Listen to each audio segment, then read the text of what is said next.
My name is Simon. I go to high school 1327, where I'm a senior, and I use he, him pronouns. Hi, I'm Calliope. I use all pronouns. I am in 9th grade and I go to the Marin Montessori School. My name is Chicky Diaz. I use she, her pronouns, and I'm a sophomore at San Rafael High School. I feel like as a kid, I was extremely obviously gender nonconforming, but in a way that no one paid attention to because, when a girl wears pants or tries to be more like a boy, it's less of a thing to people than when they perceive, a boy wearing skirts.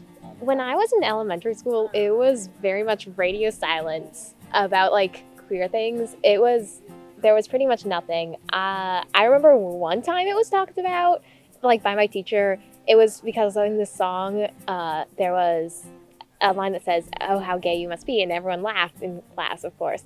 But then we talked about it. But that was pretty much my only experience talking about queer things. I knew vaguely what being gay was because I had, some gay family members in relationships, but it never occurred to me that that was something that could apply to myself. It was just everyone was straight and that was the default, so I must be straight. And I remember in kindergarten we did our family and marriage unit, and it was a man and a woman love each other, so they get married and they have kids, and that whole spiel. None of the adults in my life ever, were hey, did you know what trans people are? I didn't realize that being trans was an option for me at all until middle school, because I just had never met a trans person. I never heard of being trans.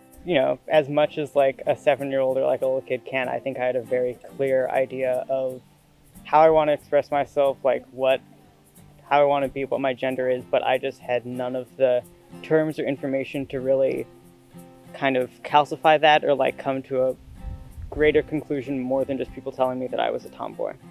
I knew that I wanted to express myself differently, and I did, but I didn't have any name for that. I didn't know what gender was or gender expression, and I had no ability to really understand how I felt or who I was. And if we had just talked about identity and sexuality more, I think it could have made the whole process of self-discovery go so much smoother. So it really felt on the kids to teach them, and it is just teaching the other kids how much they know. And some of the kids don't know anything, and some of the kids know a lot, and it's literally just them deciding to do research or not. So many teachers and just adults in general don't recognize how often they break classes up by boys and girls, or how often they revert to gendered language, and that stuff really solidifies in kids' mind okay, girls are a specific thing, boys are a certain thing, this is a role I have to play, these are the portions of society, and this is how it all works. And that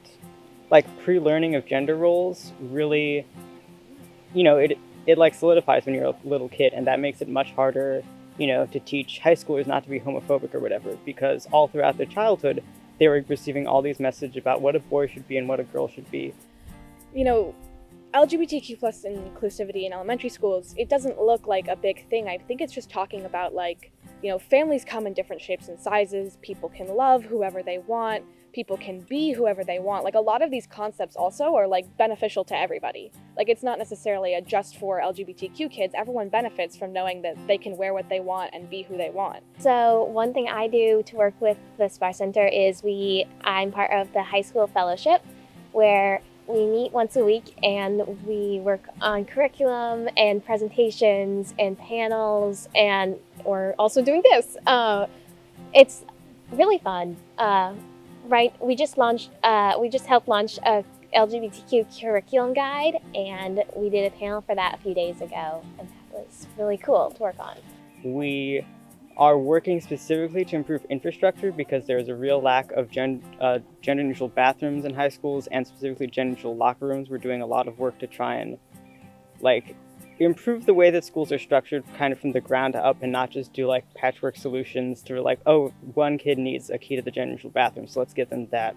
We're trying to make it we want every kid to have access to all of the resources that they need, and not have it be this kind of separate workaround. We need to actually make sure that there is real equity and everyone is, that it's not strange or hard to be trans, that it's totally worked into the way that the school is, and just an easy, simple thing that kids don't have to worry about.